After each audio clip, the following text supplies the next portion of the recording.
And I think that's the biggest thing that you really need to have in order to make it for an artist. You have to have a pure passion and a pure purpose, or else when you hit those low points, you're just going to want to hit the eject button. And that goes for everything in life. That's just not music.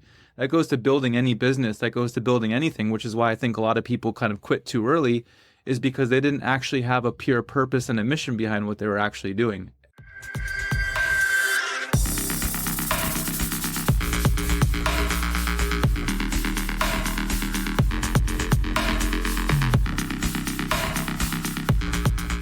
What's up, everybody? Welcome to the Headliner Mindset Podcast. Today's guest is truly a magical human with an incredible story and soul. After pursuing the artist path in his early 20s, he took a long break from music, going on a deep personal development journey and building a successful business in the process. When music started calling him again, he not only had a clear vision of what he wanted to create, but he was also clear on his purpose for pursuing this path again. In just a few short years since launching his project, he has toured all over the world, collaborated with incredible artists from across the globe, and has reached millions of people with his heartfelt and soul-lifting music. This is Sean Thomas from And Friends. My bro, Nick. You're What's way up, too brother? kind. You're making me blush already, bro. Come on. Welcome to the show, dude. I am super pumped that we get to connect. We've been talking about having this conversation for a while. You've just been too damn busy flying around the world playing shows and being an incredible DJ and artist. So I'm glad we could finally create the time and space to sit down and do this. Likewise, I think everything is always in divine timing. That's what I've really realized, whether that be anything in life. Timing is always everything. And certainly enough, finally the stars aligned, and here we are. Yeah, 100%. 100%. Now, speaking of timing, I always love to think about how I know my artists. You're one of the artists, the guests, I should say, that I've known for a very long time. And we were catching up the other day. You said you didn't remember the first time that we met. So I want to remind you, because there's a really cool story. There's a really cool story tied up in this. This was, man, it must have been 2012, probably. I had just started my first management job, which was working with Ryan Jaso and helping manage Chris White, who now runs the Cult Creatives. Ryan Jaso, I just had on my podcast the other day. He runs the Super Evil Genius Corp agency. Amazing guys, but this was my first time managing, and they sent me down to Tijuana, Mexico for a show at, what was it called? Or no, was it in TJ or Rosa? Maybe it was Rosarito. Papa's and Beer. I think it was Rosarito. Yeah, Papa's and Beer in fucking Rosarito. It was Chris White. It was you back when you had your DJ duo, La Castlevania. And I think there was this guy, Paparazzi. I don't know if he's still out there in the game, but some OG shit. Anyways, what I love Do you know about who was that also show- there? Who?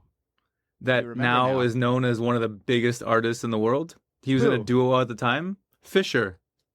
Fisher was there also. Yes, he was in a duo at the time. And I remember, who's this crazy Australian? No one really knew who they were, but he's this crazy Australian. And then like 5 years later, I'm like, oh my God, that was that guy from that duo. So my favorite part about that, this is my first time ever sort of like, tour managing, super pumped to go down to Mexico. We go to Papa's and Beer. There are fucking zero people there. There were more DJs than there were people at the show. There was nobody there. But what I loved about it was we literally took the speakers, and there was like a little table, like a VIP kind of table behind the booth. We just turned the speakers around and just DJ'd for ourselves, and we just like had our own little party there. I will always remember my first time tour managing somebody, and you were there. So that was, I'm glad I could bring that memory back, because that was so fun. Forgot about that one. But And wow. now, okay, Yeah. so that was a long time ago. You're in a very, very different place. And I would love to share with the listeners a bit about your story. Because that was back in 2012. You told me that you at that time, obviously, were pursuing music, grinding, producing, DJing, chasing that dream. But then at some point you decided to stop, and you took I think you said 6 years off from making music. So tell me what was happening at that time, and what made you decide to take that break? I think that's really important for people to hear, because it's okay to take a break if you feel like you need to. But what was going on at that time that made you decide you wanted to stop? Oh, yeah. Interesting to think about. I think there was just so much happening in my own personal life. And, I think when you're also working with somebody and as like a duo, I think also a lot can change. Personalities can change. Music tastes can change. What your vision is can change. And I think that there was just so much of that happening, while also I think we were also experiencing, you know, we had these record labels that were promising things fell through. We were having like management things that were talking about fell through, and everything that seemed like it was going to be that next step of evolution just ended up falling through. And then, I went through some really deep personal loss. I lost my little brother. And, my little brother was also kind of a gateway of connection with music. And I think when he passed away, I think part of me really had passed away. And I think I had a lot to grow as a human being. And at the same time, I think in the music industry can be a really grueling one. So if you're not very grounded emotionally, mentally, physically, spiritually, you don't have broad perspective, you can't really take a lot of hits on the chin and on the shoulders, it's going to be challenging. And I just wasn't ready. And I kind of went through this process of what's my next step going to be. I'd always kind of been a creative in a sense, and that's when I kind of got into the marketing world and got into kind of digital marketing, got into paid acquisition, got into the creative side of paid acquisition. And yeah, I put all the music to a side, and just didn't want to be this starving artist that's trying to make it, because I just didn't think I was ready for it. I didn't know if it was ever going to come back. To be completely frank, I had no clue.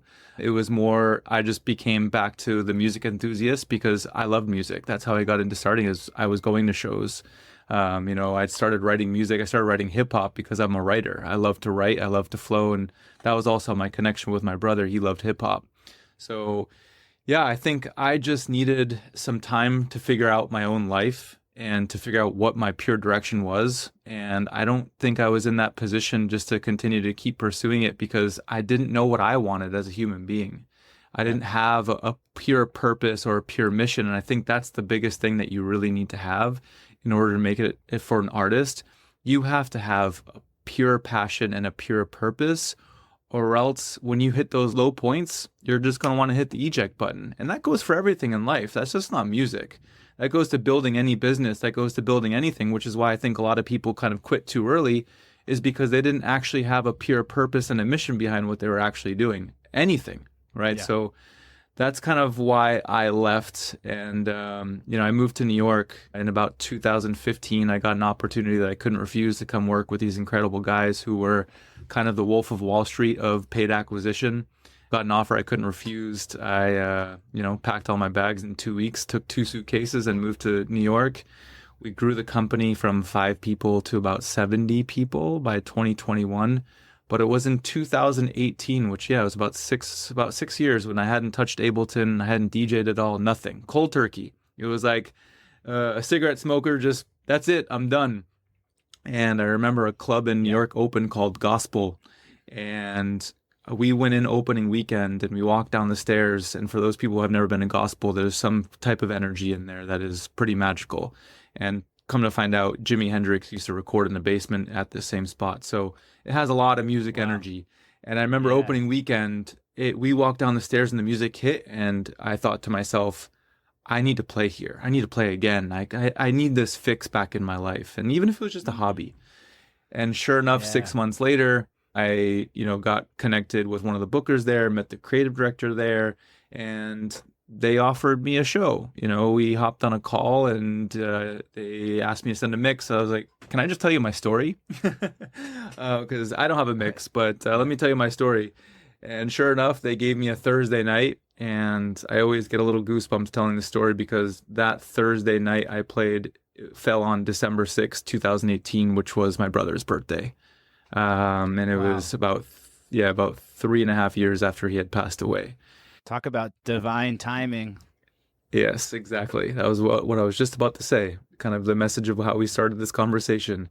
And from there, they loved the music I played. I became best friends with Kevin, who is still a best brother of mine, who still runs gospel, all the bookings and A&R there. And he's like, our home is your home. And I told him, I work 100 hours a week, but I'd love to play once a month. And, once a month became, once a month for about, 2 years until kind of COVID hit. And when COVID hit, I'm sure everybody kind of had that realization of what is it that I really love doing? And that was making music. And, I reconnected with a really good friend of mine who's an incredible producer that is my partner in the whole entire project of End Friends, Mikey. And yeah, him and I just started kind of writing music together. I basically kind of painted a vision of what I want to build and how I want to build it. And we just wrote music just for fun still. I was still working full time, but about a year and a half later, we had written about 10 records, and things just started accelerating at a very rapid rate. And that's when I left my company in October of 2021. But I think the big thing is where I found my passion and purpose was when I found my crew, the 4 singers from Nigeria, who are like my family.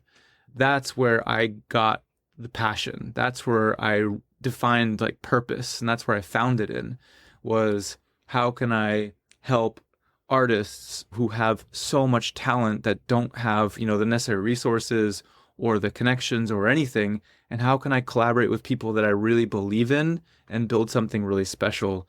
And that was kind of how everything really started to unfold. It was when Dammy, Mikey, and we started working on a couple records, and then he brought Fina, the female vocalist, and we started working on a couple records. And then again, we worked on records with them for about 9 months until I thought, it's time, it's ready. And then that's when Mikey and I went to Nigeria. And that trip changed everything. All right, so we're going to pause there because I find it really fascinating and interesting, and also very important that you talked about the necessity of really finding yourself and actually really being ready. Because like in that, we can call it just that first stage of when we met and you were pursuing the artist path and your music career, you weren't really ready on a deep, grounded level, like your mindset and your emotional state and just who you are as a person. You're also still very young. So I just think it's such a cool story that you had to kind of go find yourself, and you had to develop some parts of yourself to actually really be ready. Because seeing like what you have since then created in a year and a half, 2 years, it was like, oh, you were actually ready. It's actually working. You're doing it very, very quickly, right? There's a different energy. There's a different passion. There's a different business strategy. Like you're like a real adult now, and like you're able to just make it work differently. There's so many ingredients that are there now that weren't there before when you were really young. And, I always talk about how it is about more than the music. It's about more than the branding. It's about more than just the business and the strategy. It's like, after coaching hundreds of people and, working with literally thousands of artists, that's the big missing link that I've found is like, are you actually ready as a person, right? Do you have the discipline, the drive, the work ethic, as you also said, the purpose, the actual deeper driving force that's going to keep you going when things get hard, right? So I really want to highlight that part of your story. I think it's I think it's just so important for people to be looking at that. Now, I know one thing that you mentioned to me, because this is why I got into life coaching, where I was like, I was a business guy for the longest time. I was like, I was a manager. I was the music business teacher at Icon Collective. And then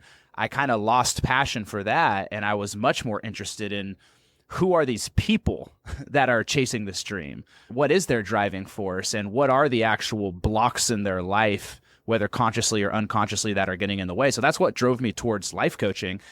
What's up, everybody? This is Nick. And as we dive into this conversation about coaching, I just want to announce that I'm about to launch the next round of the Headliner Mindset group coaching program and community.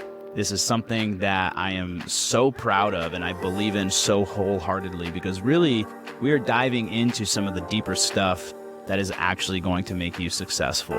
Your mindset, your energy, your time management, your drive and your work ethic, and also your ability to break through creative blocks and find your own lane, find your own sound, know what your purpose is, have a clear idea of who you are and what you're all about and what you're trying to say, what actually is going to make you unique and different. This is all the stuff that is so important before you get to really building your brand and your marketing and all the external stuff that you need to be working on. You really got to work on that internal stuff as well. And it's important to also not do that work alone. So that's why I'm really excited about this community and what it is growing into, how it's been evolving. It's been so much fun. So I put together this program that has 8 weeks of video lessons and exercises, all the best stuff that I've taught to my clients over the years. And we have not one, but 2 different coaching calls every week. And the best part is that even when those 8 weeks are up, you still are a member of this community. And that's really important to me. It's been so rad to see how this community is growing and how everybody has just been supporting each other and loving each other and really going deep with each other. So you have access not only to those coaching calls, but we also have a private Discord. We have monthly guests that come through, and it's just been such a blast. So if you're interested in being a part of this next round, send me a DM on Instagram, and you can also get more information at nikcherwink.com/headlinermindset. I'll put that link in the show notes. And like I said, I only take on 10 people at a time for this. I already have a couple slots filled, but if this is resonating with you and you're ready to level up, definitely hit me up, and I'd love to have you be a part of it. And I know you mentioned to me that you did have a coach of some kind as well. I would love to hear about the coach that you found and the role that that person played in your life, because it sounds like there was a lot of personal development that happened over those years. Oof. Yeah, I think this is something that is a big topic for artists that needs to be talked about more, which is why, I admire the work that you're doing with artists, because it allows them to purposely drive forward with what they want to build and create. And even if they don't know that, those are things that really they need to have a guide that uncovers the doors, right? So I always think about coaches. I think it's that space, just like music and just like a lot of industries, gets oversaturated with a lot of people. And I think, coaching, music, there's so much noise happening. But when you find the right person, the way that I always kind of give the analogy of what my executive coach did for me was basically, I feel as if we are human beings and we need to go down 100 flights of stairs in a pitch black building, and we have no idea where the doors are or where the stairways are, right? Yeah. And we have so many layers to this being because we've all been through our own traumas. We've all gone through so much loss. We've all gone through insecurities, whatever it may be. We all have a story to tell, and we've all gone through a lot of crap in our lives that, sometimes we allow that to kind of block our perspective, and those things get shorter and shorter and shorter. So the way my coach helped me, I always say my coach was the flashlight. So we need to get to this door. We need to get to floor 99. Okay, well, here's the door. Let's go and open it. Okay, now let's start diving into the stairways. Okay, here's the next step. Here's the flashlight. Here's the flashlight. And I think if you can find a coach who's a beautiful flashlight that really widens the perspective, so you don't have to point fingers elsewhere, you can point fingers inward, because that's the biggest thing. And I think the thing with what I've seen traveling so much is, especially in the States, most people, we're always pointing elsewhere. We want to make an excuse of why this isn't happening and that's not happening and this isn't happening because of this person or that, or this happened to me, this. Where if you start to kind of curve that finger and, okay, what can I actually do? What am I not seeing? What am I missing? And I think I was missing so much, man. I was a good person, but I was still living in so much self-insecurity. Why me? Poor me? How come I went through this? How come I lost my little brother? How come this happened? How come this happened? And it was hindering a lot of my ability to see straight. Yeah. And I think especially with growing a business very rapidly in New York in a high-paced environment, oof. Yeah. I mean, New York is, you either get swallowed up or you become a new version of yourself that you didn't know you could become. Yeah. And I think combined with what I was doing here in New York and how much it was forcing me to grow because it was so uncomfortable, and then kind of combine that with my executive coach, who I just felt like I could talk about everything and anything, where I probably never did talk about too many of these things with people, it just started to kind of broaden my perspective of so much and realize that this is an inward journey of the work that I can do. Stop looking elsewhere, stop pointing fingers of why X, Y, and Z isn't happening. And I think once you find that right person who you really can trust and who is a good guide of opening perspective, and again, it's a saturated market. It is really hard to find people that you can really trust like that. Wow, that's when I started really unlocking a lot of growth in myself. Yeah, man. That's beautiful. And I really want to commend you for being willing to do that work. Because a lot of us are just looking at like, okay, well, how do I scale the business? How do I be more efficient with my time management? How do I get more money to hire a team? How do I scale or whatever? And it's like, no, the answers are not outside. The answers are inside. How do you become a different kind of person? How do you tap into your potential and have a, deeper connection with yourself? And like you said, let go. A big theme I heard from you is letting go of a victim mindset and actually taking full ownership of not only your life, but like your power and your potential, right? The truth is, as a coach, all I can do is hold the flashlight. You also have to be coachable. You also have to be what I call, I want to work with all-star athletes. I can't drag anybody up the fucking field. I'm on the sidelines. So I can hold the flashlight. I can show you where the handle is, but you got to be the one that realizes that you have the key, and you got to be the one that reaches out and grabs it and actually has the courage to walk through that door. So it's a two-way street. You can have a great coach, but you also have to be a great client. And so that's when results really pop off. So to also shine some of that light back on you and really acknowledge you as well. It sounds like you were a very coachable person that was actually ready to do the fucking work, which not everybody is. And this is the hard thing with coaching sometimes is people are like, all right, I'm ready for a coach. And I think that like this person is going to change my life. I'm like, no, I'm not going to change your life. I can't change your life. You have to change your fucking life. And that's about putting your boots on the ground and doing the work, So sounds like you found the right person. You guys had a beautiful relationship and experience. And, as someone that does really believe in the power of coaching, someone that, my life revolves around doing this work, it makes me really, really happy to see that you found that, and now obviously it's done some wonders because you are now out there just doing some incredible stuff, obviously not only building a awesome digital marketing business, like that's huge. One, dude, to have the I'd say the courage, like I love hearing that like the spark for music came back, that little thing inside of you started to wake up again. And then you also had the courage to actually go follow it. Another part of your story I want to pick up on that you mentioned, And Friends is a collaborative project.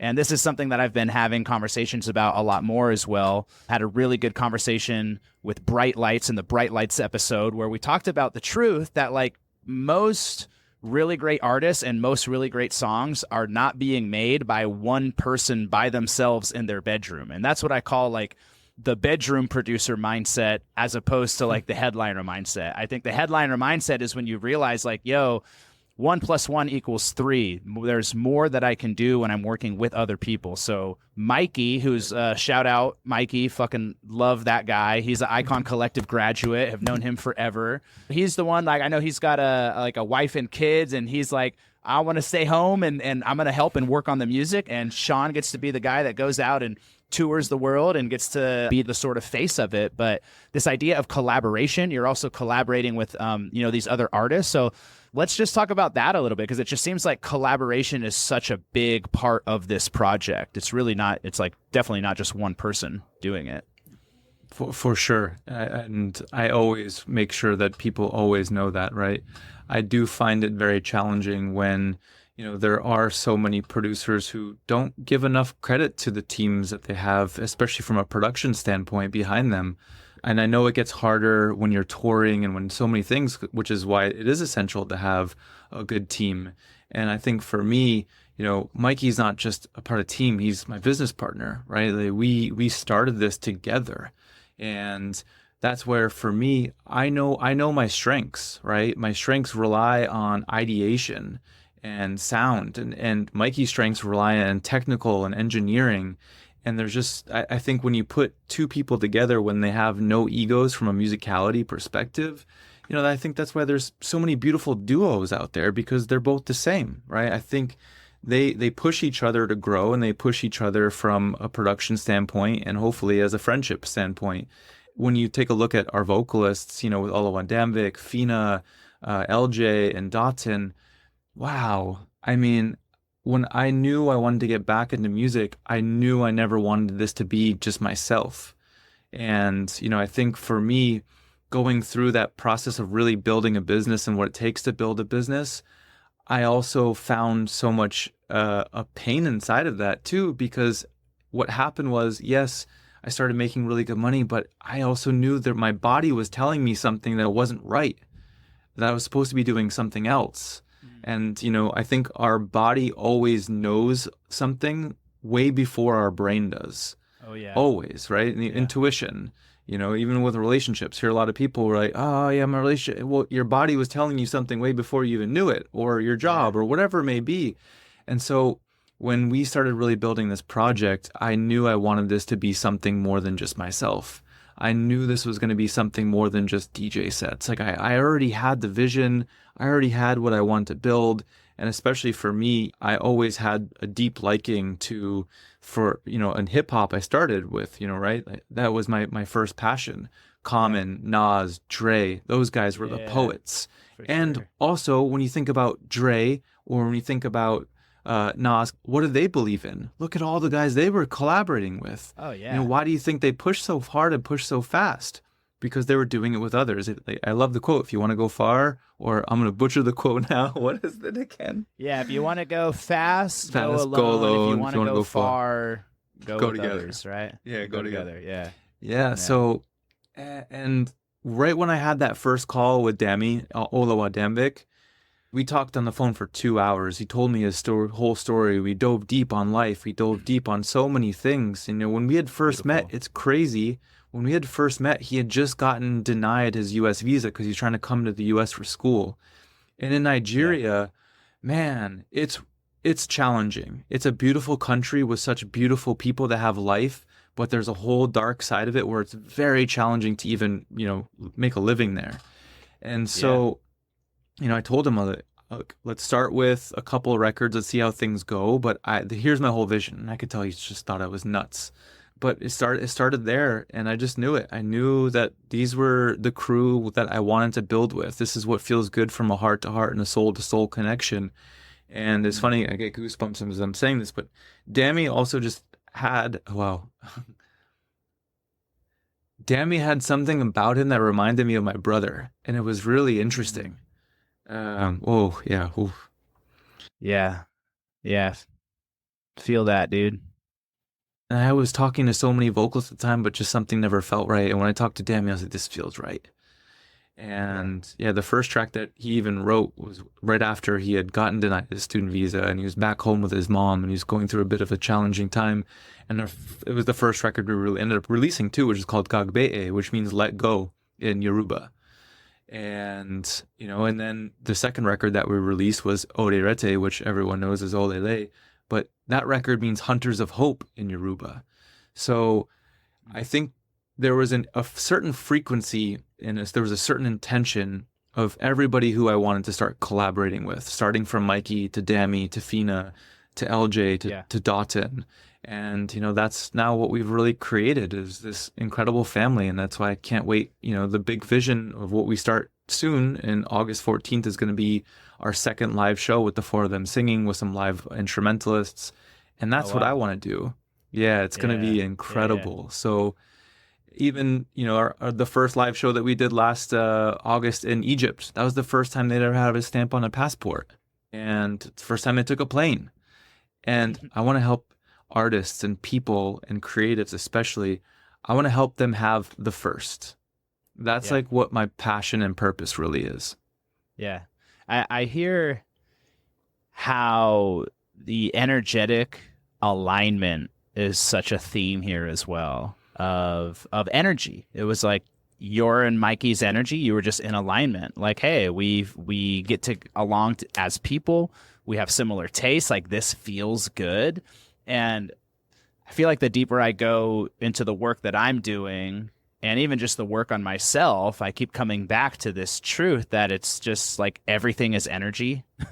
And it's all about following the energy, getting in alignment with yourself first, but then getting in alignment with your art, like what feels good to make, like what really feels fun and brings you joy and excitement or whatever that feeling is. And then also like when it comes to working with people, whether that's working with people on your music, whether that's working with people in your business, whether that's working with a romantic partner. So it's just all about alignment, right? Does my energy align with yours? And to not try to force yourself into anything, because also it's easy to look at, well, this is what's happening in the industry, so let me try to put myself into that energy rather than being super tuned into where is my energy naturally and authentically, and then build everything from there, which, it really sounds like you've been able to do. Now, I'm really interested, how did you end up collaborating with all of these Africans and you went to like Nigeria? It's not like you were just collaborating with like some dudes in New York or California, like literally other side of the world, whole different, musicality and musical background, a whole different culture. Like what drew you to that and how did you end up really making that connection into that world and that lane? Yeah, it's we could go on for that for hours, but I would say the short version of that is kind of going back to what got me into music and why I became like a music fanatic in the first place was hip hop, right? I've always had such a deep curiosity towards hip hop and African culture. For me, that's where I felt soul. That's where I felt pure storytelling. And I think the same thing why I loved a lot of Afro funk. And you think about like Fela Kuti and hearing his documentary and listening to his music. There's a certain, going back to what you're saying, energy and frequency. There's a certain energy and frequency that I just felt so aligned to, right? That it made me feel really good. And I like that feeling. So I want to work in something in that realm. And when I started DJing again back in 2018, this is even before Afro House was even a thing. Yeah. I love that style of music, Latin, Afro, just the rhythms, the soul, right? The energy that it emitted in me was palpable. Like it felt good. That's what felt good for me. And so when I started kind of diving deeper into, when I was like, oh, I want to create this project, I also really wanted to, I think from a musicality perspective, you look at some of these vocalists, there's so much purity. And when you look at when I started diving deeper with Dammy and Fina and LJ and Dotton, they all were singing in churches when they were like 5-6 years old. And that's where it came from. So again, going back to soul, going back to energy and frequency, that's what felt good for me. So I wanted to go find something that felt good.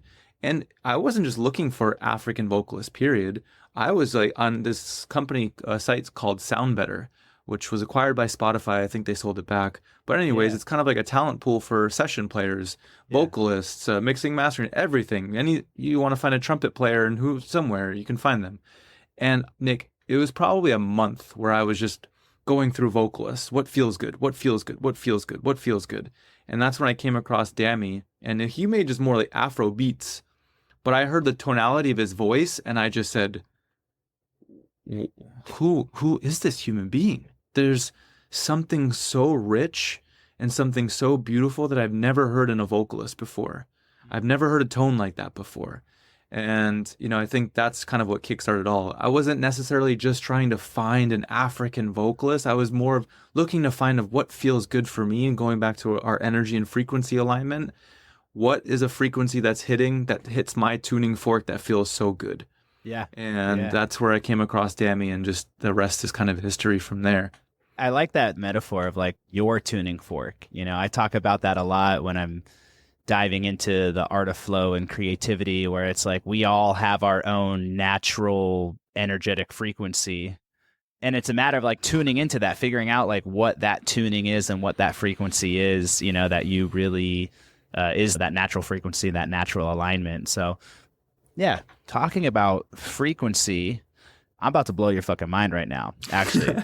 Please do. I love that. So my mom taught African dance for 40 years and was a really big, like really, really deep in that culture. Like she moved to Oakland when she was right out of high school, I think, or she was like 20 or something, moved to Oakland, Bay Area. She was kind of like a legendary, total fucking white woman, but like super in the African dance scene and community and culture, and was a big part of that scene for a long time. So literally my mom's water broke while she was teaching African dance class. Like I was born into that world, and I grew up having tribes of African people come and stay at our house and dance troops, and like just totally grew up in that scene. It was a really interesting upbringing.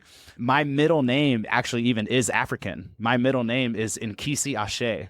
Most people would not, know that seeing this fucking, jock looking white dude, but like really grew up around live African drumming. My mom held drum class in our living room every Wednesday night growing up, like a bunch of people banging on drums. And so, naturally, I think I became a drummer, at a young age. Was my first love, my first instrument, being connected to the rhythm. And then also, not surprisingly, it ended up, I remember having like a breakthrough at like a rave one night, just like dancing. And I had never danced until I discovered the rave scene and the rave culture. And I'm just breaking it down. And I'm like, my mom would be so proud of me right now. There's like letting loose and dancing. So it was cool because like I have like a connection to that culture and to that frequency and to that energy and to the sounds as well, and just like it's just such a cool world. There's cool stuff coming out of there. So yeah, most people don't know that about me. I didn't know that either. That's I think that's a beautiful thing, especially being a white male in America, because we're not really told those types of stories. I'm sure those experiences from a young age broadens your perspective in such a way. And, I think, like I said, kind of similar to yours, going to Nigeria for me for the first time and experiencing that culture and seeing how people lived with such little but had more life than I'd ever seen in my whole entire life. Yeah. I watched kids, the happiest I've ever seen in the world, joyful smiles that ear to ear, playing with sticks and tires. And then you come to America and you have zombie kids glued to their phone that just look miserable. So I think, again, it goes back to frequency. It's what are we surrounding ourselves with? Who are we surrounding ourselves with? And Dammy is a special human being that I tell him this all the time. You've given me more life and more passion and purpose than I could have ever asked for. And I'm just so glad that we're about to start doing some really cool things. So yeah. And I think that's one of the coolest parts about your project and what I've seen from you, because you're one of the friends and artists that I opened up my phone on Instagram one day and I'm like, oh, I haven't seen this dude in years. But he's like crushing it at this huge show, DJing in front of thousands of people. But where you're playing, I've seen you playing some shows in New York and stuff, but then it's like, yeah, you're in the Middle East and you're in Egypt and you're in these other countries that are also not on maybe a lot of people's like touring agenda. I think it's so rad that you've been able to break into some of these other markets, really because of seeing how that's exposing you to the world and to these other cultures. A lot of people haven't left their state or haven't left the country. You're getting to experience these other cultures. You're getting to go to Africa. You're getting to go to these other places. And so I'm really curious about how that's expanded your perspective on life and humanity in general. Wow. What's actually funny is I was also speaking with Jaso on Monday. We actually had a nice catch up after a while. And he said do you know how far the average American travels? How far? The average American in their lifetime travels 250 miles. Wow. That blew me away. I didn't fact check crazy. that yet, so Jason, I hope That's you're right crazy. on that one. Yeah, but like you hear stories about that of like kids from like inner city LA that have never been to the beach before, and that shit's 10 miles away, right? Yeah. So I think going back to that point, the Middle East is my favorite part of the world, hands down. And it's so wild to me how we are so programmed, especially in the States, to have this idea of what Middle East is. Yeah. Right. And Lebanon, best country in the world. Best. Beirut I get goosebumps even talking about it, because Beirut is the most special city. There's an energy there that will never be able to translate into the words I can ever share until you step foot in that city and you feel the people, you feel their culture, you feel the warmth and the welcomeness. And Egypt, unbelievable. unbelievable. And also to that point, the best crowds in the world. And why? Everyone asks, why do you think that is? Because they're really intentional with the things that they do. And their music has always been what, music was made for, was cathartic release, going back to your mom of teaching dance. Like, these cultures, they use that as community and communion and collaboration. Like, they use dance and music to bring people together. And that's why Middle East for me is by far my favorite place in the world. It's why I basically moved to Dubai. I'm looking to buy a house in Beirut because that place just feels so present. There's presence there. It's just it's hard to describe the way that these places and these people make me feel. And again, I think it just goes back to culture and it goes back to community. They're so rooted in community. They're so rooted in family. And I think Western world has really just kind of been separated and just we're all in our own worlds and what's good for me, it's a lot of selfishness. Totally. And I think the Middle East is very selfless. And that part is just of the world has been my favorite place. And if you would have asked me 2 years ago, once we released our first record, started touring, if you had told me, hey, Middle East is going to be your biggest market, I would have been, what are you talking about? Look at me. How is the Middle East going to be my biggest market?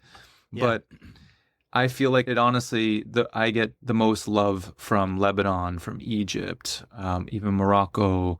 Arab culture, Middle Eastern culture is so freaking beautiful. And yeah, there's not more incredible things I have to say. There's not one negative thing that I can say. Yeah, dude, it's so cool that you've been able to have that experience and been able to blessings to not only just to see it, but to actually really be in it, to really feel it to the point that you're even gonna move out there, and that's so rad. I mean, even it's so funny, even like being born and raised in California. You're a California guy as well, right? It's like you kind of grow up in this bubble, and I always thought I would just stay there for the rest of my life. And so even moving to Texas was a little bit of like, oh, like there's a bigger world out here, and I'm not even that far away, let alone being like, yo, it actually is a really big world and you don't have to stay where you are. And maybe where you were planted, maybe where the stork dropped you off isn't actually the best energetic alignment for you either, because I think about that as well. I remember when I first went to San Diego for college, even just being from Northern California, I remember getting off the plane and feeling the energetic frequency of that place, of that region, of that city, and feeling, I'm like, ooh, this feels different. I actually feel like my natural design, my natural frequency, back to sort of being the tuning fork, that certain frequency that I'm tuned to felt way more in alignment with San Diego. I was like, ooh, this feels like home. This feels like me. And I don't know about you. I can always feel that, though. It's like when I go to a different place, it's like there's the culture, which also then is connected to sort of the collective consciousness, the collective frequency. Like in New York, I love New York. I love the buzz and the energy of like you get off the subway and you're like, oh my God, I can palpably feel the energy of this location. For me, that's a fun place to visit. It's not my tuning fork, but it's cool. And so I love that you've been able to find a place where you're like, ooh, this actually feels more me. And so I think moral of the story here is like, yeah, everyone get out there and fucking travel. Check out some places. There might be, you might be living in LA because you think that's where you're supposed to be to chase your DJ dream. But, maybe there's a forest town in Colorado that actually makes you feel better and then makes you create better music and then actually has you really pursue your path and your life and your dreams in a different way. It's a big world out there. So glad you're getting to experience it. And I'm very grateful for it. I definitely feel one of the luckiest people alive getting to experience all these different cultures because it's only broadened my perspective. And it's also made me so much more creative and just a more well-rounded human being, especially after living in New York for, 6 years. It's also made me a much more patient person, interesting enough. I think this whole experience really has, because I think for a lot of artists, it either makes you a bit more angry because of all the things that you have to do, whether you're traveling, planes, TSA, hotels, X, Y, and Z. But honestly, it's made me such a more patient person and just a a more lover of life and the people that are in it. That's so cool, man. And the reason that you are able to travel the world now, see all these places, experience all these cultures, is because you've created a really successful music and artist project that has allowed you to do that. And you've done that relatively quickly. So I'd love to talk to you a little bit about the strategy that has allowed you to like make this thing pop off. It's like it's happened really fast. I mean, you guys just got it all dialed in. Obviously, you know, first and foremost, the music, just getting the music to the right place, and you got to make great stuff. But yeah, what have you done to help this project like scale so fast? I think there's a lot of pieces that go into that, right? You know, having a good people around you, the right team, somebody that really believes in you. You know, my manager's been incredible at building all the right relationships once the music started to go. But I always come back to, you know, and I know everyone always says, well, now it's about content, now it's about this, and now it's about this. Yeah, I get that. I hate content. I hate social media. I wish I never had to use it. I wouldn't use it. So I'm probably a really poor example because there's many different ways that people kind of get their name out there in a certain way. And yes, having your records being played by all big artists and getting the content, the TikTok, all these things, I don't really play that game because for me, everything is about intention versus attention. And I think there's a really, really big difference that, you know, again, everyone has their own strategy, but my strategy has always been intention. And it started with the music. And yeah, I think we had a bit different because we had one of the biggest and most viral records of the last, I don't know, 2.5 years. And I still, every time, you know, I still get videos every weekend of other big artists playing and everyone's screaming "Olele" and the track's not even playing. So it's so good. It's so good, dude. Okay, just real quick, if you guys have not listened to And Friends, you gotta go. Like I was bumping it in my car the other day, just like getting ready for the interview, and I was just like, I feel so fucking good. I feel so happy. The sun is shining. I just like it just hits this part of your soul that like if you're having a bad day, this shit will bring the smile and the sunshine back to your life. That's my little blog review for you. I'll let you continue though, but it's so fucking good. Go check it out. I appreciate it, man. Yeah. Again, I think it always comes back to creating your own lane. A lot of people are, you know, what's your biggest advice? Do it goes back to energy and frequency. Do what makes you feel the best.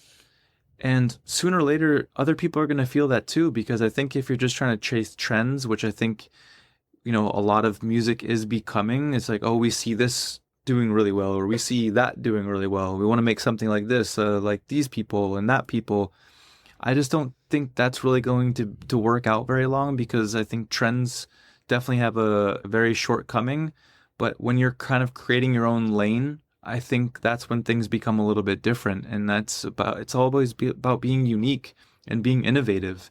And I think, again, going back to having the right manager at the start of the gate that just really believes in the vision, that can kind of be that person that's behind the scenes, kind of pulling all the levers for shows. And then making sure that you have the music really dialed in. And for me, it's not just about our music, but it's also about the stories that we're telling through the music. Yeah. Right? You know, Dammy and LJ and Fina, I mean, they're telling beautiful stories of their own life experience, which is why I think even Odeirete, you know, really captured people and they didn't even know I was capturing people. Yes, there was that one hook that everybody could sing along that people were literally just saying all the time just with their friend groups.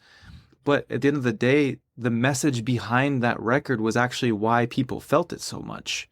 It was about their stories, about what their trials and tribulations of that they go through and hunting for hope. And so I think there's a lot of pieces that go into it. You know, yes, I get marketing is a piece of this, especially now it's becoming more important. But just make intentional stuff and be intentional with all the things that you're posting. That goes with your music.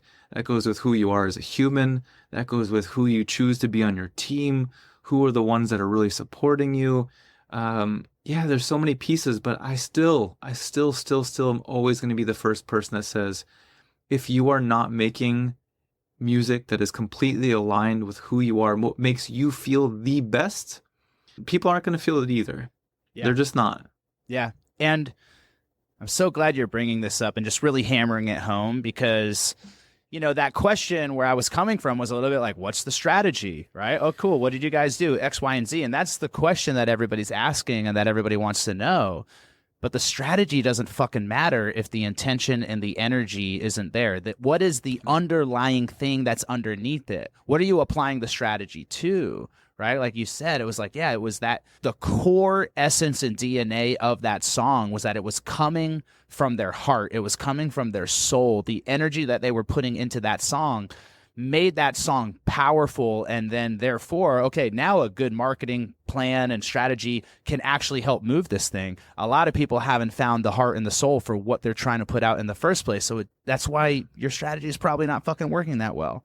And it applies to content and social media too. Music is really, it's one form of content. Obviously that really is the art, but when it comes to putting yourself out there, getting yourself out there, building the brand and the story of who you are as an artist is super important too. And you've got to have that same underlying intention and energy as well. I kind of joke around where I'm like, yo, me and my whole, business and vibe is 10% strategy, any sort of knowledge of what the fuck I'm actually doing, and it's 90% passion.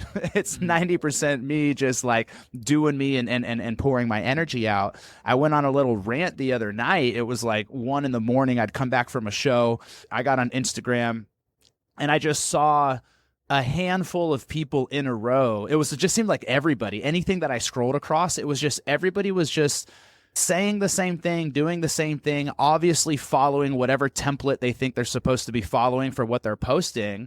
And I was just like, yo, you guys, there is absolutely no heart or soul or anything here that is going to grab anybody. Like, you can't just follow the strategy without actually having some substance underneath it, So it applies not only to the music, it also applies to how you're putting yourself out there. And, that's something that I loved about you guys and what you were doing, even with the content that you were putting out. It was like really talking about the stories and the artists that you were collaborating with. And it was like, wow, this is cool. This is interesting. There's a story here. There's love here. This makes me want to follow these guys beyond just the great music that they're making. But you weren't just putting out like bullshit on your content either. There was like intention and love and energy behind even the content. Yeah, and I think authenticity will always win. Fads will stay for a short amount of time. That's why they're called fads, but authenticity will always win. And I think that's just the ethos that I really live by. It's funny because, even people, you need to post more content. You need to post most. No, I'm not going to. I'm going to post what feels good for me. If there are some cool clips that I get from a show, great, I'll post it. But I don't want to be posting after every single show unless I feel like, you know what? These records are coming out and wow, the crowd was just, that moment I remember, it was just felt so good. Okay, I'll post that. But yeah, I think it just goes back to, telling the right story, telling what story feels really good for you, and not just, being the TikTok person who's posting 3 times a day just to push, and push. And get it. Look, it works for some people. It's worked for many people. So there's many ways of doing things. I'm not going to say my way is the right way, or that person's the wrong way. That's the last thing that I'm trying to say. All I'm trying to say is have awareness to what feels good for you and follow that. Because again, it goes back to your body always knows. Your body knows when you don't want to do something and when it does. And I get it. There are going to be certain things that you have to sacrifice along the way in order to fulfill the bigger dream. But then it goes back to, what is your dream? And not even what is your dream? Why is that your dream? And I think so many people are seeing the artist up top on the big stage. I want to be that guy. Well, why? Why? If you get on that stage, what story are you trying to tell? What are you trying to accomplish when you're on that stage? Is it just because of fame? Is it just because you want attention? What is it, right? I know for me, I'm building a live show. I want a 30-person orchestra with my whole crew. I want a gospel choir background. And why? Why do I want that? Because we're creating something that tells stories from so many different cultures that inspires other people, that makes people feel something they haven't felt before. The amount of DMs I get after every show of just saying, I've never felt energy like that in a club before. That, to me, that's my why. Yeah. Because it's not just we're partying, I want to make you think about something to make you curious, and I want to make you feel something that you didn't know you needed to feel. That's what music is for me. And I also want to point out that at one point too, back to your story of like you just walked into a club in New York after you hadn't made music for 6 or 7 years, and something inside of you lit up.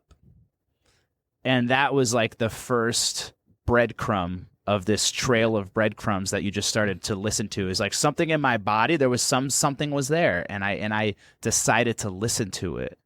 Right. And then that opened up. Oh, wow. Now the vision is really coming to life and presenting itself. But you kind of had to listen to that first breadcrumb in the first place, because you also could have just walked in there and maybe felt it and ignored it.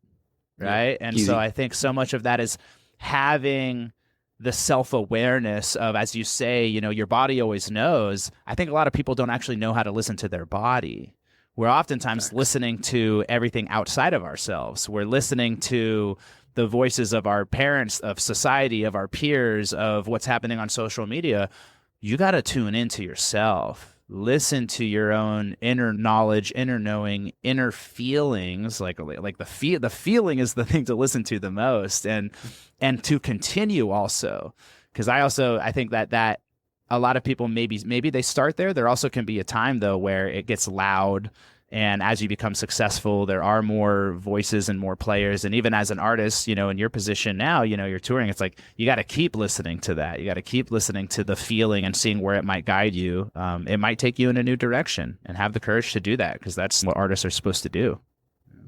Amen to that. And again, I think that's a perfect way of framing it, you know, because we have to listen to what feels good, what doesn't, and have the awareness to understand when it doesn't, that you have to make course corrections of certain things, right? It's why I say no to some collaborations that could be better for me.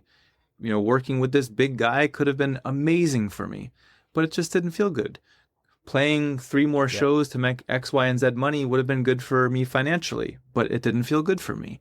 So I think it it's a constant course correction, but also a constant tuning, you know, like we keep talking about, that pitchfork to understanding when to say yes and when to say no, or when you need to make changes, right? For so many different things. It's just about staying really open to that. And it's hard when there is so much noise, and there are so many, you know, as things you do get bigger, now there's so many more inputs of people telling you let's do this, or let's do that. We should do this because of this, or we should do that because of that. And I think it's hard for an artist, especially when you are traveling so much, when you are in different time zones, when you aren't in the comfort of your own home, when you literally play in front of 1,000 people for 2 hours and then you go back to your hotel room and it's quiet. Like, there's so many things that so many, you know, managers, agents, any outside noise is telling you something. No one will ever be able to understand those feelings. And that's why it's so important to make sure that you have a good community around you, that you can express yourself, and a good coach that you can have conversations with, that you can have an unbiased perspective. Because at the end of the day, everyone can say that they understand, but no one ever will. No one ever will. And anyone that is looking for that support, looking for someone to hold space to help them really get in tune with their truth and that inner knowledge, hit me up. I would love to support. I'm also at a cool place now. I really love it, of really it needing to be a fuck yeah for me as well. Like you said, being okay with turning things down that don't totally feel right. I'm saying no a lot more. So with that being said, it's like, yeah, my door is open. I love to support stuff when that frequency and that energy alignment is right. You know, if someone is feeling called intuitively that like they're ready to take things to the next level, then there gets to be a beautiful conversation of seeing if the alignment is there, you know. But yeah, I just had a great experience with myself literally today where I was like, oh, like this person wants to work with me and they would be down to pay me a lot of money right now. But I was like, is this a fuck yeah for me? Am I, you know, how does this feel in my body? I'm like, you know what, it actually doesn't feel that way. And then the good thing is knowing that when you say no, I have full trust in the universe, back to divine timing. The right person is going to show up. Me saying no to that person just created space for the right person to show up into my world. Right. And so, same thing as an Amen. artist. Maybe you say no to that one show, you say no to that one collaboration. Trust your body is telling you something. There's a reason it doesn't totally feel good. It doesn't totally feel like a fuck yeah. Trust that.